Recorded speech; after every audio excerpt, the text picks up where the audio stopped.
Permainan Kumpul Kenangan. Hari ni kita nak kumpul kenangan bersama family untuk aktiviti Ride and Catch Robot Hunt with Mekamato.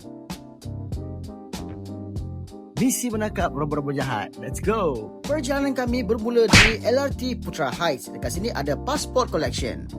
Hari ni kita ada misi. Kita nak pergi tangkap robot jahat yang ada dekat Rapid KL ni.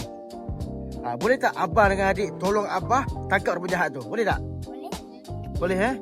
Robot jahat pertama yang kami jumpa di LRT Putra Heights, kita ada Konco. Robot jahat Konco ditangkap.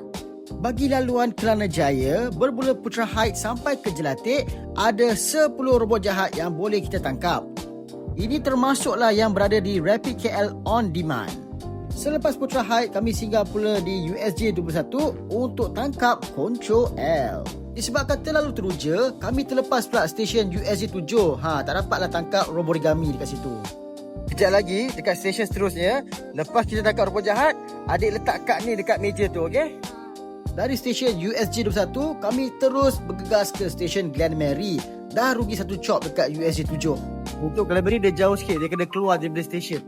Di stesen Glen Mary, dekat sini tak ada robot jahat sebab kita ada Konco Rangers. Jadi, ini adalah operasi menyelamatkan Konco Rangers. Selepas menyelamatkan Konco Rangers, seperti dibincangkan dengan adik Ibrahim tadi, kami tinggalkan satu Monster Galaxy Card di bawah stand pad ini. Siapa cepat, dia dapat.